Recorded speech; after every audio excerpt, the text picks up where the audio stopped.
It's my pleasure, of course, to be here with Lin Rhea, who is a former colleague of mine here at HAM, and truly one of my favorite people, even though we're not related. Lin is here to talk with you today and with you all about making ethical replicas of James Black knives. And so we only have 45 minutes, or I guess around 40, 45 until Scarlett comes in and gets us out. We're gonna just get right in there. You can see here in this picture, Lin is holding an enormous knife. Yes, this knife is a replica of the Bowie #1. And as with any replica, it's not usually exact, it's pretty close.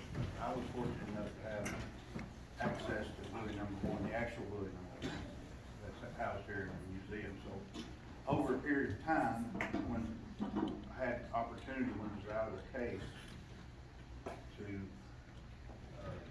measure it and trace it and things like that. Of course, this is all done very, very carefully with utmost respect.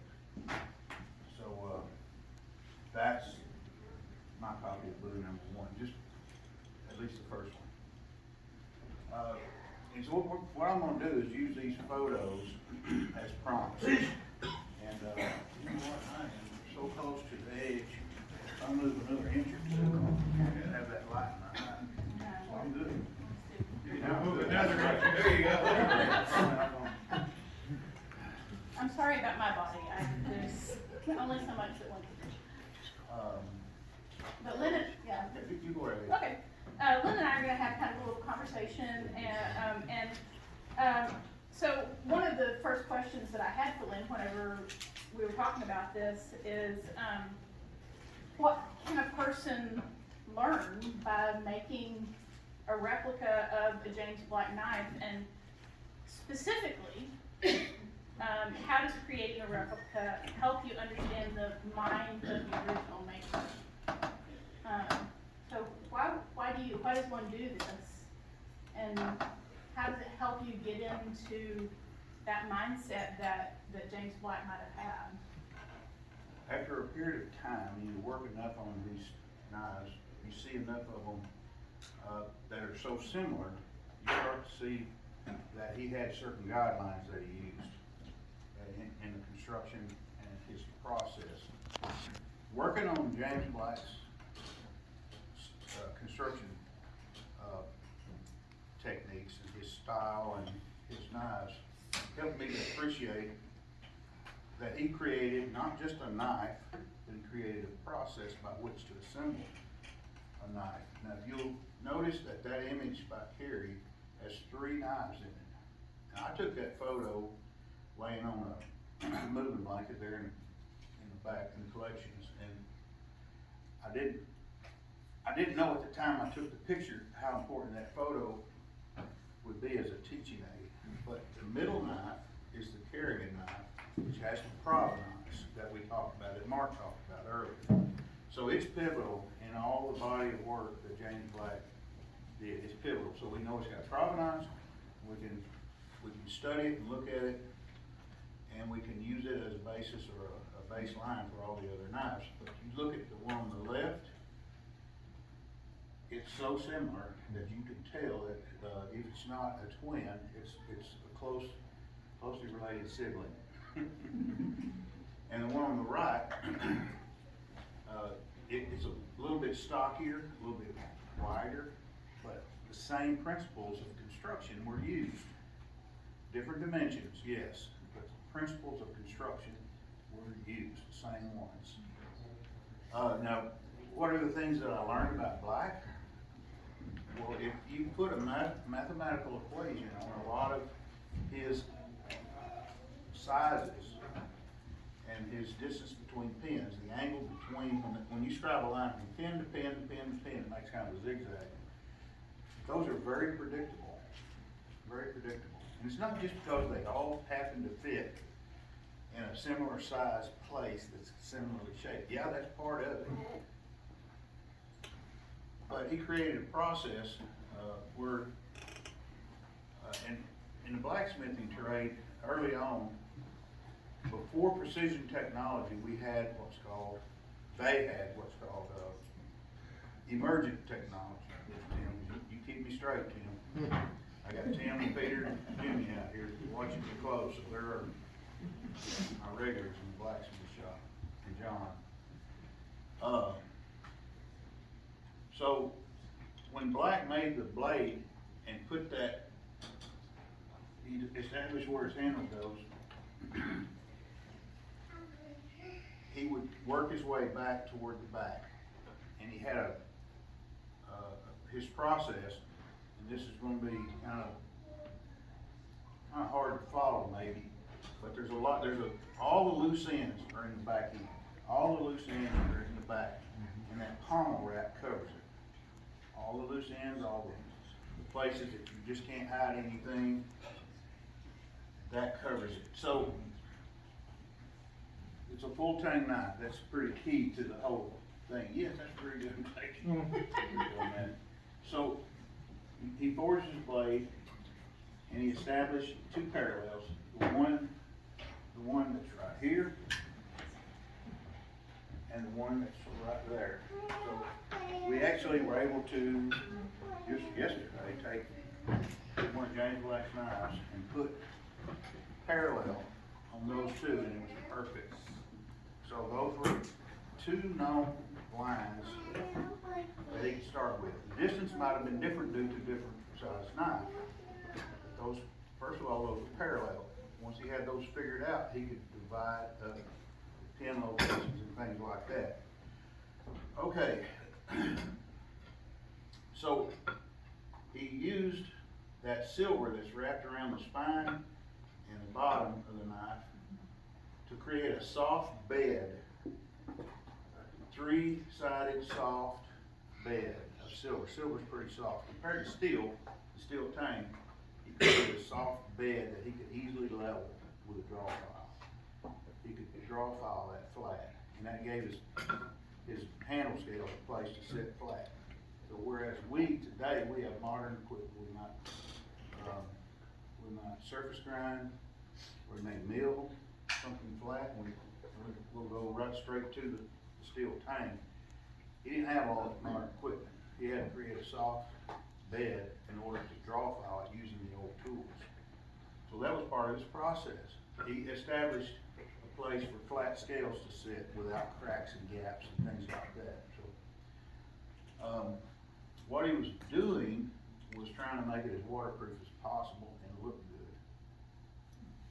So, I'm talking to you as if I know the guy.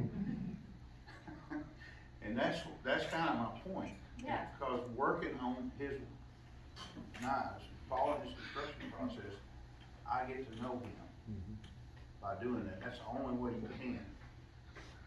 We talked about it before in the blacksmith shop. Jimmy will testify. Jimmy's probably made John has made as many of these type knives as anyone in the state of Arkansas.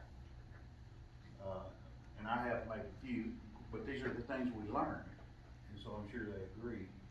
And you feel like you can only learn those things by making. Sure, that's right. You can't learn it by looking, you can't learn it by measurement. And I mean, maybe the measuring and all of the data that you started accumulating when you were comparing these, knives that have been attributed to Black, that's what drove the curiosity, right? Of like, oh, these are, like you said, not twins, but they're like their siblings or cousins. And is that how you kind of came to this place of like, you know what, we've got all this data, but we can't really move any further into understanding it until we start trying to figure out how we did these things. And the way we do that is by making them. Mm-hmm. And we eliminate things that we assume that we know what he did. We know how he done it. We assume it because we just using his appearance, the way it looks. But we only by making it and running into the same problems, the the same convergence of geometry that he had to deal with. Us doing that is the only way that we could learn what his issues would be with this, developing this process. So he knew after the first one or two of them, hey, this is just an accident that I have this problem every single time I make one of these. I have a problem right in this spot. Right in this spot. So he either done one or two things. He changed his process, or he figured out a graceful way to deal with that process. You know, whenever you mentioned, I think it was the last time we talking about discovering his process and how it was that he had a particular process that he followed pretty much every single time with some variations to produce these knives. And, you know, as a non-knife maker, I had not considered that, but it makes sense that if you, in your X-ray series, for instance, every single X-ray you've made, I assume you have refined your process, but you have a process nonetheless. And it makes sense that anyone who is making a number of knives, you know, of their own series, of course you have a process. Of course that's something that happens as a natural result of making a number of similar things. You'd probably be surprised to know just how little I did know about the process, or how little I considered it until I was making the X-ray, and also this project right here. I realized that he had a process, and it's just up to me to discover it. And some of the finer things about this process are not apparent at all. Not apparent at all. But there's a reason why. I'm really convinced that there's a reason why that silver wrap on the Picasso was used. I'm convinced I know what it is. I've never heard anyone say what it is, but the geometry of the blade and the geometry of the handle, when they come together, it creates not a square ridge. It creates a diagonal ridge that's going to stand out like a sore thumb on a blade. If you, in front of the handle, that's the front of the handle. That's where the Picasso cover, the silver, starts. And then that space right there is a crest, just like a peak on a roof. And it's not square, it's angled, covers more of the blade, but it's just natural geometry from the blade to the handle. And so how do you deal with that? You just roll it over and fake it? Well, he may have done that on some of them, because we've seen some of his knives that don't have that silver Picasso cover. But a good way to do it was to put a wrap there and create the front part of those three planks, those three surfaces that the handle, he could create a flat. It would stop up that gap right here, that trench. That's the tang, this is the silver, and it may only be a few thousandths thick. Same here, a few thousandths thick, but this right here, the same thickness, would stop that up. And give a good place for this flat scale to set on there. Now, if that's this so thick, and that's the same thickness, and you got that flat, what happens back here? That means the back of your scale is sitting there quivering because it has nothing to support it. Would you say, you know, what you've just been discussing with the Picasso wrap, I've heard you use a term before called an artifact of the process. Do you think that's like a good example of something that, it's not exactly what you were talking about when you were talking to me about the quote sharpening notch, but you know, this thing that you were saying that like nobody else has ever been like, yeah, that's what that's for, and you have this theory that essentially the process revealed itself in this way that gave you, was it through making this, essentially the process of making this that revealed itself to you in the, you know, in like, that's probably why. Yeah, it's only way I would ever know it is by making it. And so, and I say I know it, I'm certain of it. But that sounds awful arrogant for me to say I am certain of it, because I never talked to the man. But we, you know how you, I just have gotten to know the man that deeply by doing his work. Yeah.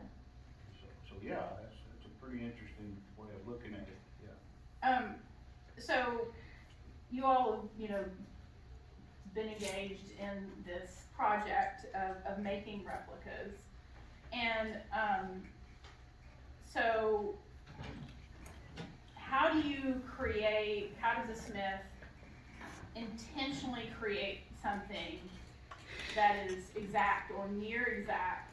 I mean, down to, you know, as you fine tune understanding the process and the materials and all of that, how do you create a replica that can't be used in the future to deceive or defraud someone? You know, how do you prevent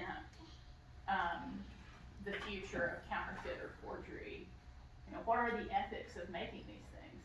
Here. Very good question. Cause these knives, original knives, can hold great value. We, as a group, a research group,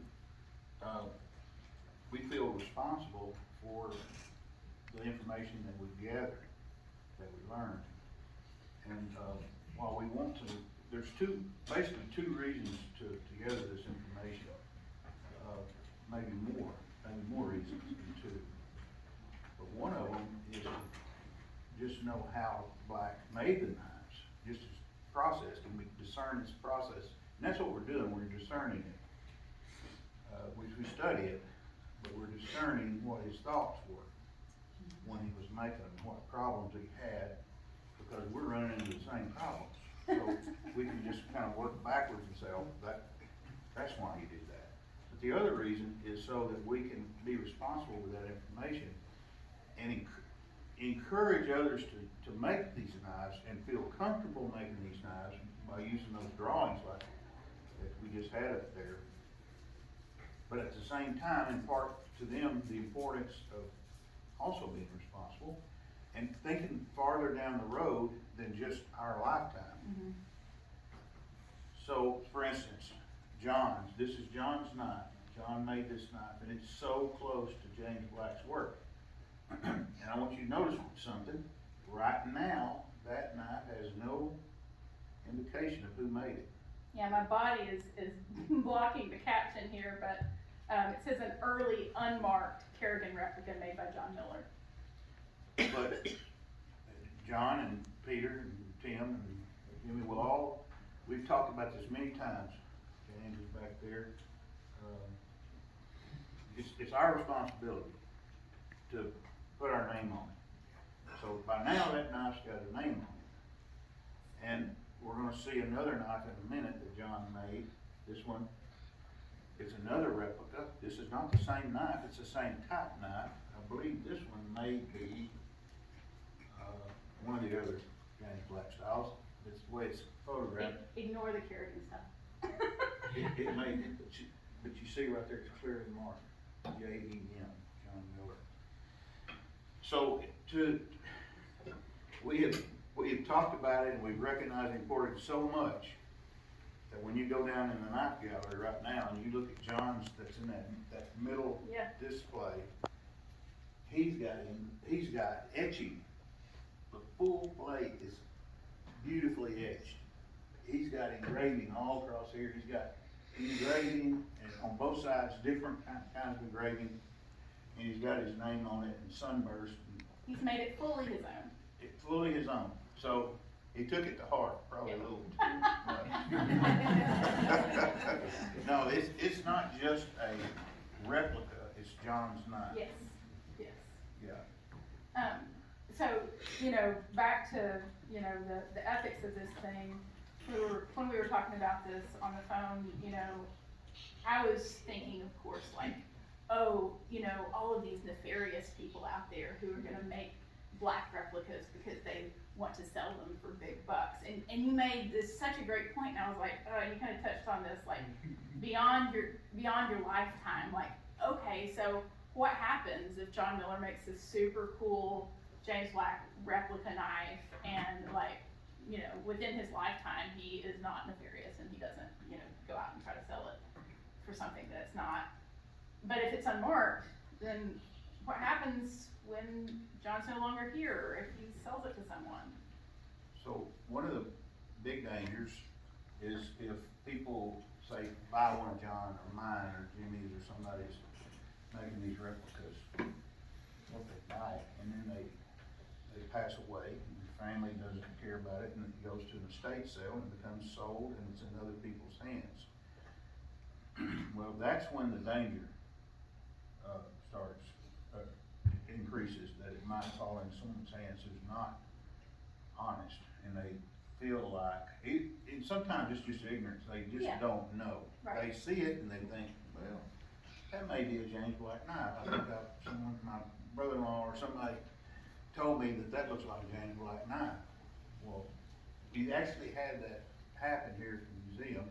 Someone bring in a knife that, it's obvious it was made to replicate one of James Black's knives, but they wanted it authenticated so they could prove more or less that it was James Black made knife. Well, so what we decided to do was to take the knife, accept the challenge, you know, take the knife, have it x-rayed, and look at it, study it, look at the tool markings, and just think about how it's put together, compare it to something we know James Black made, and just see if we could determine if it was authentic or not. Now, it just so happened that one had so many things going on that weren't right, that we knew that it wasn't authentic. And it just, but we had to look at things like that. Those are just as important to see as the authentic ones. Yeah. So, Yeah. for our sake, and for the sake of the industry or the craft, it's just as important to see the ones that are not authentic as it is the authentic. And so say you don't, like, say you want to make an identical blade, and say you know, like go back to, slide 4. So say you guys, now, by looking at authentic or authenticated James Black knives, and you know quite a lot about the construction, and the more you make these knives, the more you know about the construction. And say you don't want, your initials on the blade, what are some other ways that you can ensure that this can never be passed off as an authentic blade? Well, there's a lot of things. Of course, it could be, James Black, he didn't mark his work either. Right. So we go back to that, we can use that as an example. He never put James Black. But, so how do we identify his work? We identify it by the characteristics and the common features from knife to knife. And, so when we're making one, we want to make a faithful copy that looks good, looks like James Black, even distress it, make it look old and antique. But it's not just what's on the outside, right? No, it's not just what's on the outside. So we would be sure, and make it to where there's some identifying feature. If you don't want it on the outside, we'll put it on the inside. Mm-hmm. So if it ever was x-rayed, you'd see, and by the way, unless your initials are JB, then you're okay. You can put your initials on the tang. You might want to change the name if you start making these knives, because you're going to be scrutinized pretty closely. But you can put it to where an X-ray would show it. Just a hollow place with, for instance, mine would be an L, an R, or some variation, some identifying mark, or reproduction and a date. A date would be a good thing. something like that, just some way that, and we're currently developing and talking over things. I keep looking at some of my Cohorts. support, like Mark and different ones. We're constantly talking about different ways of coming up with these identifying marks. How can we do that? It's a good question. So we're kind of in the developmental stages of that. Tim? Yeah, I just might mention that, the knife that Bill Hicks made for me, his stamp broke before he got it finished. So what he did, he reversed the patterns of the rivets. So they're absolutely reversed, so there's no doubt about it. So whenever anybody finds it at the bottom of the White River, they won't be able to. And a discriminating knife maker or scholar would know immediately. Yeah, so really, that's important. Peter, you have. Well, I would thought. Yeah, I think, I'm gonna be real sensitive. It's like an auction. These guys know what they're talking about. yeah, would you like to take a minute to identify, the guys in the audience who Yeah, I would. you've been John? working with? John Miller again. John he's one of the most experienced and best at making reproductions of main glass work that we have in the state of Arkansas. Really good. And Tim here is That's me. early Arkansas reenactor, he's with the blacksmith We have shop. knives to look at after this is all over if you wanna see some reproductions. Even dressed for the part. He was at the Fords this morning, don't give him too hard time. Yeah. Of course, Casey spoke up, he's a apprentice in the blacksmith shop, and he's making some fine stuff too, of all different sorts. Genre of fine. Peter Lee, one of the members that we couldn't do without. Really. All right, I'd like a minute to say, I can't believe how much progress has been made here at Ham and in the blacksmith shop. Because what we used to talk about before that picture was made, is how did they turn this corner? How did they make that edge? And with Lin's guidance, we're now talking about what was he thinking, why did they do this whole package? He really moved us along. There's lots of intellectual and academic growth. What he said. And Jimmy Worden is one of the, he's not gonna say a whole lot. But when he comes to the blacksmith shop, we always want to know. We always want to know what he just made, because he's gonna make something, he's gonna come to the shop, he's gonna show it. It's show and tell. He's the man, show and tell. His work speaks for him. Yeah. So going back, is it Hang on anybody a else second. would like to know? Yeah, Mark Zaleski, of course, There y'all he know Mark, is. but Mark, and somebody that came today that got to kind of help to make this all happen. When it all began, David X. Oh, yeah, David, yeah. he made it possible for us to ever get started on all this, so I appreciate that, David. He greased all his skids and contacted folks, his ideas to get these knives, get this research project kicked off. We commiserated a lot, but David made it possible. Just wanna mention that. It's a team effort. Yeah, it has been, this has all been in development. And we look forward to all of the things that you all will, discover in the future as well. We have about 10 minutes, is there anything specific that you'd like that we haven't kind of touched on? I know that, you could talk about this for hours, and even, one of the things that I hope that we get to talk about in the future is, you and I have had conversations about, here we are at the Historic Arkansas Museum, and as contemporary makers, what is the value of learning these historical methods and learning from material culture, learning from objects in the collection. you know, what you all are doing is what we are here for. We're preserving it so that you can use this information and, you know, let it blossom and have it continue and make it relevant. And that is something that I hope that we can speak about at more length in the future, but,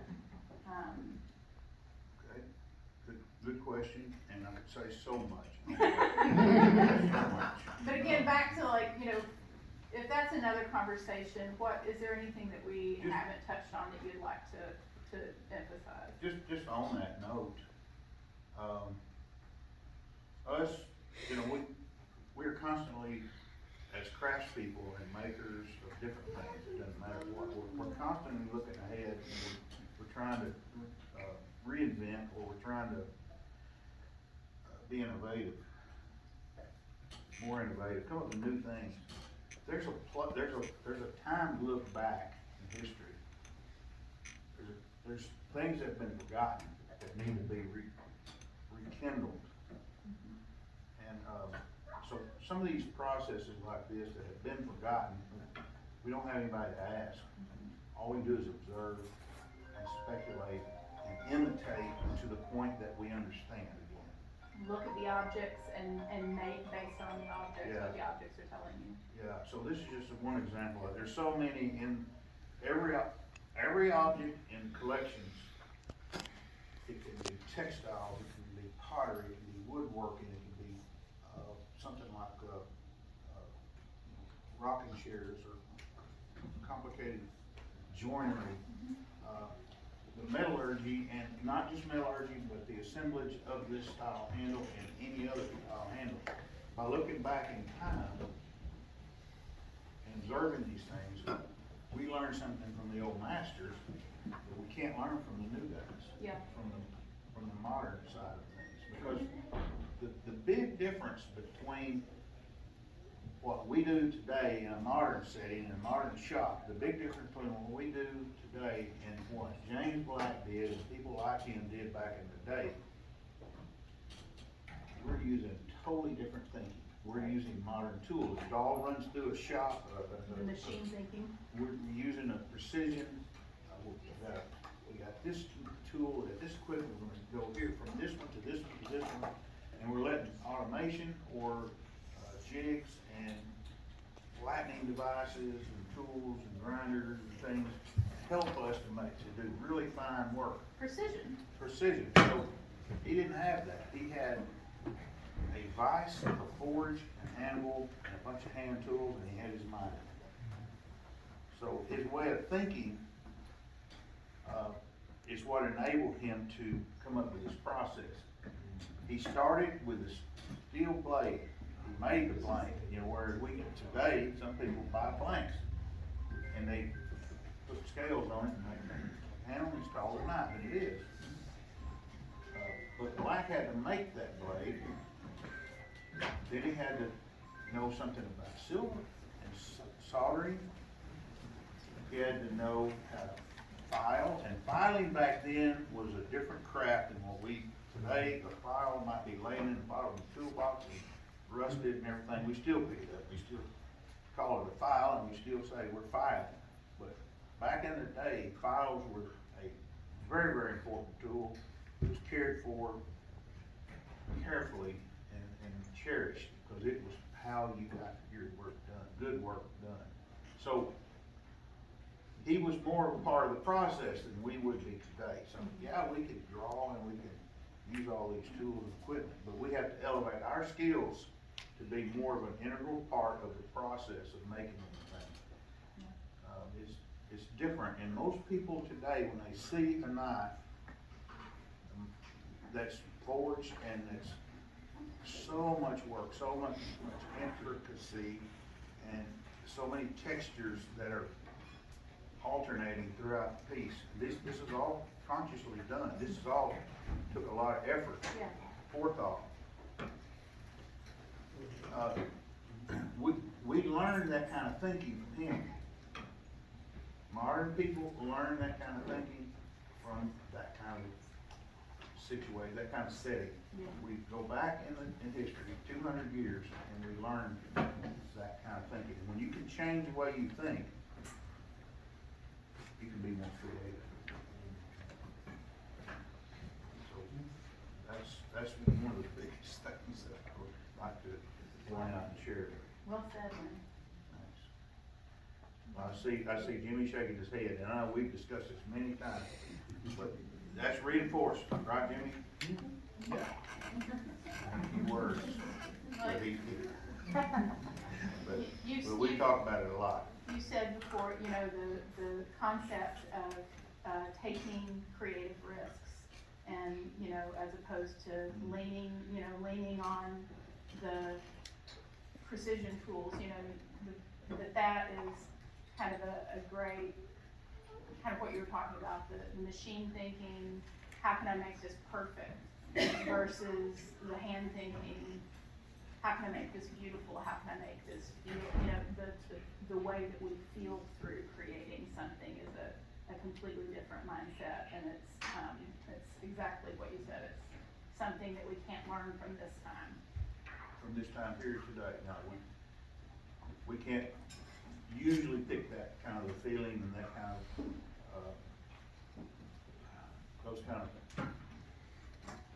that kind of thing. And only until you go back and you make those things, we understand. And there are crafts, there are people in this room that do understand it, I know, and it's not people that I mentioned. I know that in some way, other folks in this room understand it because they've felt it, they've seen it. It's not anything weird. It's a fact. It's something that's available to everyone, right, innately. Yeah, that's right.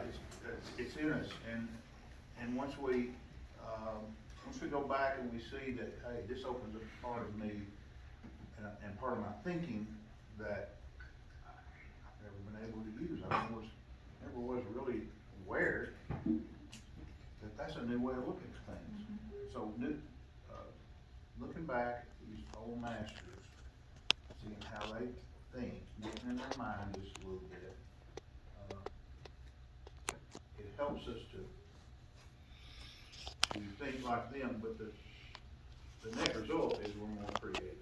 And that's kind of the whole point, is we become more creative by looking back in time. Well, we have about 5 minutes, and so if there's anything, if you would like to open up for questions or invite your colleagues to say any remarks about, you know, how this has changed the way they work or anything like that. I'd like to ask, first of all, let anyone that has a question that pertains to the knife or the blacksmith shop in general, or if something I've said that raised the question, I'd like to address that first. Your silver wrap, to me, is because that knife's always carried back in that day. And anything that would cause it to rust is wrapped in silver. Good point, Woody. And that's what I was getting to, and I never finished my thought earlier. But the back of the scale, so if it wasn't for a shim, if you didn't put a shim there, it'd be like two little diving boards wiggling. They'd be quivery and, you know, unsupported. So, yeah, that's what that wrap does. You get everything in the back that's got these raw edges, unsupported. You put shims in there and cover it with that silver wrap's what he's talking about. Silver wrap. So that's the ugly end of the knife while it's being constructed. Comes out the back and you cover it up with a nice and neat piece of silver. The proportions follow, the portions of that work well with everything else. So you got these ratios of this by this. So using the golden mean and some of these architectural rules of proportion, that follows it, and so it just works out really well. He put a lot of thought into it. Let's see if anybody that, John, Tim, Peter, Jimmy, Mark, anybody got anything? James, Keith? When did, the guards come in, you know, the thing between the knife and the handle? Well, it was, probably about the same time, but it was on different style knives, Okay. different style knives. And they can be simple plate guards, they can be elaborate S-shaped guards, half penny or other things, but James Black, he's not known for using guards, he had these domed heads that stood proud of the handle, which created a lot of texture and grip. So he just totally went a different route to get that grip and that texture. So instead of having a mechanical block, which a guard is, Yeah. he applied, the texture. And as Woody said, that entire thing was ahead of its time in that there was no part of the tang, steel tang, exposed to the oil and grease and what have you, and James's case, blood. James, he could. Oh, did he? That would get down inside the knife and rust it or whatever. So, if you put butcher's wax on there, and they had butcher's wax galore back in those days, you wax that handle and it's waterproof. So you clean your blade like normal, the handle's basically waterproof if you maintained it. So it was ahead of its time, and that's why I say, his design, his process was ingenious. Any other questions or comments by the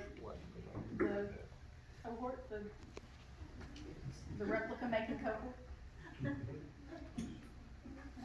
I learned a lot by making one of them things. I've got a bunch of them that's not really good, but every time you make them, you learn something. How's making these replicas changed your own work? Your own work?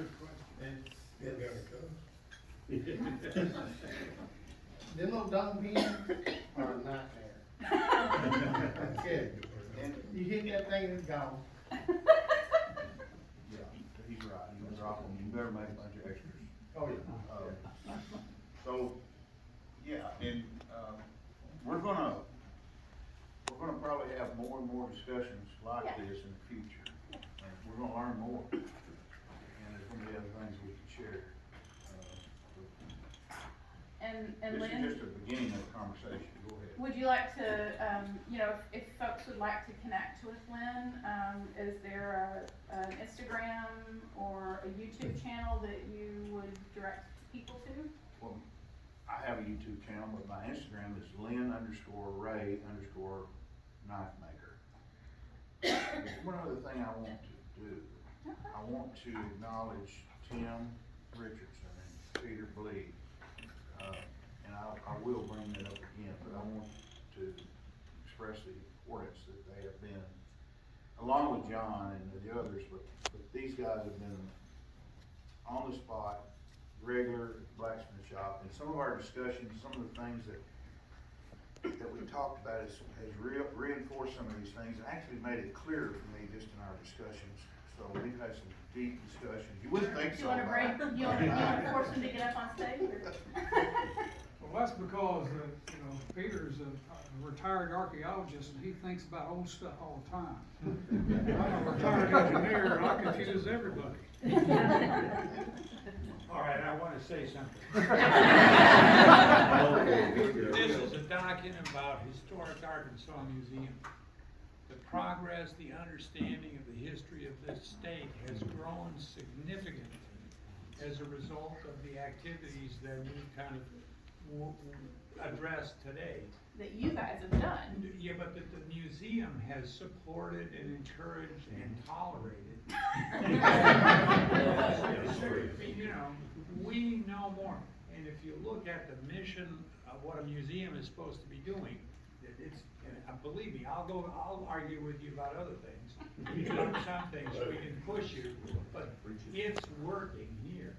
Well, we want to continue it. Well, and the museum and the blacksmith shop Yeah. is It's not a particularly groundbreaker. handle these things.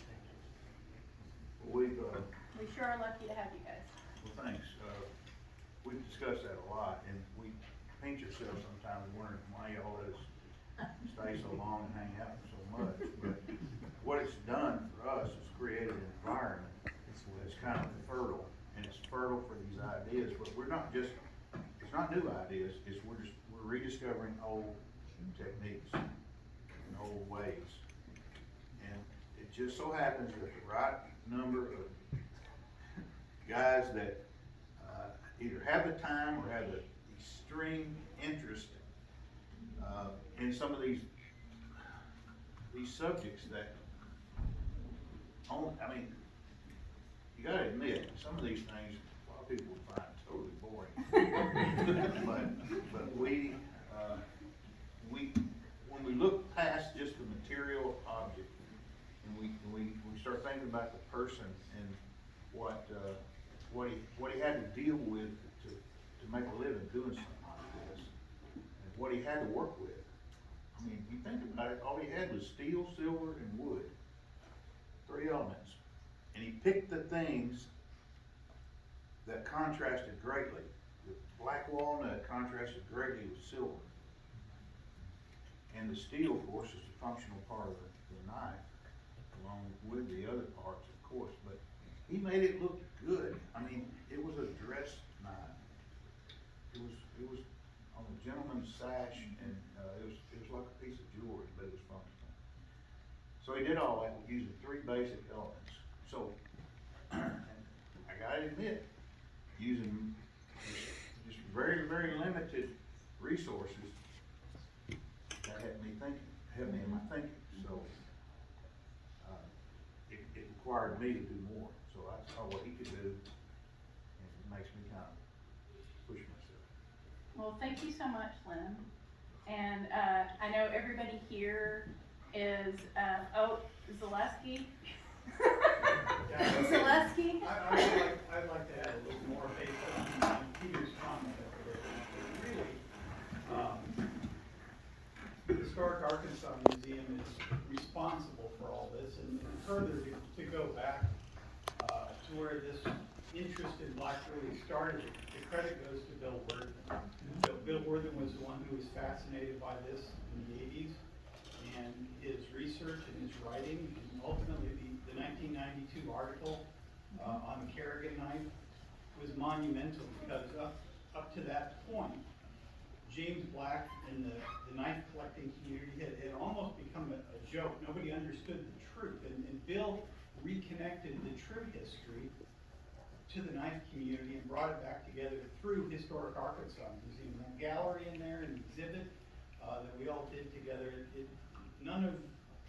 that impact would have never been made without the contributions of Bill and Historic Arkansas Museum, which has ultimately led to, Blacksmith Shop and what Lynn and the others are doing there, which itself meshes with the historical research we're doing now, and they sort of foster each other and work together. And I'll throw a problem to Lynn, and Lynn throws it back at me, and we try to figure out how this connects to history, or the history connects to the knife, and it's all sort of a symbiotic relationship, and it's all fostered right here with Historic Arkansas. Well, thank you so much, and I'm glad we can do this, and I hope this is, I wish Bill Worthen was here to hear the testimony. He came by earlier today, and I know he supports everything that's happening here, and it's super exciting from my perspective to see what's happening with the scholarship and on the craft side, and how those things mash together and cross over. It's really beautiful, and congratulations to Lynn for being this year's Arkansas Living Treasure, and I hope that you all will stay for the festivities, which they're preparing for right now outside in the atrium. We'll have the Arkansas Living Treasure award ceremony right after this, and so please stay and show your support for Lynn, and thank you all so much for coming today, and most of all, thank you to Lynn for, standing up here and talking about this stuff. Very welcome.